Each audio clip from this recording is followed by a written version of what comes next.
एक उलझन स्वामी जी और है बहुत ज्यादा लोगों के बीच, जितना हजम हो उतना ले। और ये उलझन भी आप ही दूर कर सकते हैं। एक तरफ डॉक्टर स्वामी जी ये कहता है कि भाई कम तेल खाओ, कम घी खाओ, बल्कि घी के लिए तो ये है कि भाई उसे ट्रांसपेरेंट बॉटल में खाने के टेबल पर रखकर देख कर ही काम चला लो, खाने की ज़रूरत नहीं है। और एक तरफ ये कहा जाता है कि जब घुटनों से आवाज़ आने लगती है कि चिकनाई घट गई है, चिकनाई कम हो गई, तो अब ऐसे में क्या जाए, चिकनाई की भरपाई कैसे होगी? ये आपने बहुत अच्छा कहा। ये मतलब ये कुछ लिटरेट इडियट लोग हैं, पढ़े लिखे नासमझ नादान अविवेकी, थोड़ा मूर्ख कहने में कुछ लोग नाराज हो जाएंगे। तो ये जो पढ़े लिखों की जो मूर्खतापूर्ण हरकतें हैं ना, कि घी नहीं खाना, तेल नहीं खाना, मैं कहता हूँ घी गाय का, और भाई जिनको भैंस का मिल जाए तो भैंस का खा लेना, गाय का तो सर्वश्रेष्ठ है। फिर तिल का तेल अर्थराइटिस के लिए सर्वश्रेष्ठ है। वर्जिन कोकोनट ऑयल, ये गर्मियों के अंदर तो नारियल का तेल virgin, extra virgin coconut oil लें। सर्दियों के अंदर तिल का तेल लें। हर मौसम में गाय का घी या मक्खन 1 चम्मच सुबह खा लिया, हड्डियों के अंदर की चिकनाई कम नहीं होगी। ये बहुत ज़रूरी है। पहले गांव में भी कहते थे, अरे भाई घी खा ले थोड़ा हाड़ चिकने रहेंगे, बोले इसकी हड्डियां कीर्तन कर रही हैं। तो इसके लिए विटामिन डी, B12, कैल्शियम आदि तो ज़रूरी हैं ही। विटामिन डी हमने लाइकिन से, कैल्शियम हमने मुक्ता शुक्ति मोती पिष्टी से, और B12 हमने कॉर्नहल से। और वैसे हम कहते हैं कि आप मिलेट्स का सेवन कीजिए, गेहूं चावल, जो ये सफ़ेद गेहूं और सफ़ेद चावल है ना, इसकी जगह काले चावल, काले गेहूं भी हमने उपलब्ध करा दिए वो अलग बात है। बाकी मिलेट्स का सेवन करें, उसमें सारे न्यूट्रिशंस पूरे होते हैं। और कपालभाति ज़रूर करें, पहले खाओ फिर ठीक से पचाओ। एटीएम की सब्जी, एलोवेरा 100 ग्राम, मेथी उसके अंदर 20 से 25 ग्राम, हल्दी 5 से 10 ग्राम कच्ची, अंकुरित मेथी और कच्ची हल्दी। गाय के घी में थोड़ा इसको बघार करके, छोंक लगा के, संस्कार करके खाएं। आहा, अप्रतिम है। इससे तो हमने कितने लोगों को, और उपवास, इंटरमीडिएट उपवास तो डेली 2 बार ही खाना है, बार बार नहीं खाना। और जिनको ज़्यादा ही अर्थराइटिस की प्रॉब्लम होती है तो हमको कुछ दिनों तक 5 से 7 दिन तक उपवास करा के सारा इन्फ्लेमेशन, सारा वात की जितनी भी मार्कर्स हैं, पेन मार्कर्स, ये सब एकदम लेवल में आ जाते हैं। और फिर हड्डियाँ, कार्टिलेज सब ठीक हो जाएंगे। गिरिस कम हो गया था, हड्डियाँ खटपट कीर्तन कर रही थी, वो ठीक हो जाएंगी। कपालभाति ज़रूर करना है। ये काला चावल, काला गेहूं बड़ा कमाल है स्वामी जी।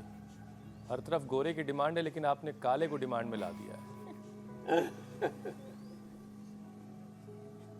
जिनके खुद के बच्चे स्वामी जी अंधेरे में नजर नहीं आते, वो भी गोरी बहुएं तलाश कर रहे होते हैं। चलिए बहरहाल आगे बढ़ते, नहीं थोड़ा सा ज्यादा रंग भेद वाली बातें हो जाएंगी।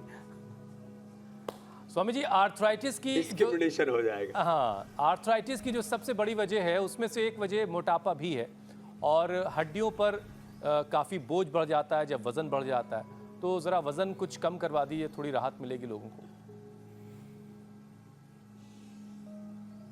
भाई देखो, ये तो वो करना, वापस डिस्क्लेमर दे रहे हैं जिनके शरीर हल्के फुल्के हों। उधर नीचे बेटियां भी अप्रतिम योगाभ्यास में लगी हुई हैं, इधर बेटे भी।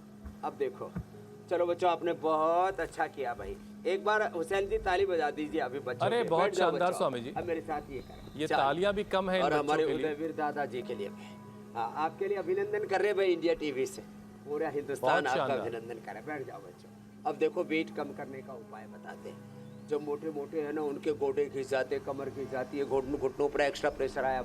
गाड़ी पास थी 10 टन में 20 टन का वजन डाल लिया। शरीर का वजन होना चाहिए 60-70 किलो, वजन कर लिया 100 किलो, तो टायर जल्दी घिसेंगे, काटी ले जाएंगे। ओवरलोडेड गाड़ियों का स्वामी जी चालान कटता है। जीवन रूपी रथ आत्मानम रथिनम विद्धि शरीर व्रत में हो तो बुद्धि तो सार्थ विद्धि बना प्रग्रह में हो जा। तो जो है, जब ओवरलोडेड हो जाते हैं तो घुटने के टायर घिसते हैं, ये कमर भी आगे झुक जाती है, पेट आगे निकल जाता है, अरे रे रे रे, बहुत बुरा हाल हो जाता है। तो ये 2 अभ्यास तो ये, और फिर तीसरा अभ्यास पश्चिमोत्तानासन करो बच्चों। आप तो भूनमनासन करो। हाँ, मैं पश्चिमोत्तानासन कर रहा हूँ। ये बड़ा अच्छा है। ये बच्चे तो भूनमनासन करते हैं, क्या बात है भाई। इनके शरीर तो ना ऐसे लग रहे हैं जैसे पूरे ये जो है किसी रबर के बने हों। हाँ? चिपक गए बिल्कुल। प्लास्टिक की गुड़ी गुड़िया है। स्वामी जी ये फ्लेक्सिबिलिटी ये भी लाना बड़ा मुश्किल का काम बहुत होता ही है। जबरदस्त तरीके से करती, पता ही नहीं लगा। श्रुतिका कुछ कह रही हैं स्वामी तो जी, एक तो ये अभ्यास है और फिर लेकिन देखो बहुत जल्द ये। आप कुछ दिनों में खुद को हाँ फ्लेक्सिबल जी, कर हाँ लेंगे जी। अगर आप रोजाना करते हो। नहीं हुसैन, मैं तो फ्लेक्सिबिलिटी पे काम कर रही हूँ, लेकिन मुझसे जो लोग मिलते हैं वो भी ये सवाल करते हैं कि जिस तरीके से स्वामी जी फ्लेक्सिबिलिटी दिखाते हैं वो बहुत अच्छी है और लोग उसको और ज़्यादा कैसे बढ़ा सकते हैं ये भी वो पूछते हैं हुसैन। बस प्रैक्टिस प्रैक्टिस प्रैक्टिस, इसका यही 3 शब्दों में जवाब तो है। देखो- स्वामी जी हाँ, प्रैक्टिस और फ्लेक्सिबिलिटी बढ़ाने के लिए दूध में थोड़ा हल्दी लें, शिलाजीत लें, अश्वगंधा, अश्वशिला, ये फ्लेक्सिबिलिटी को इम्प्रूव करते हैं। पसीना बहाएं थोड़ा और खट्टी चीज़ें कम खाएं, खट्टी चीज़ें कम खाएं।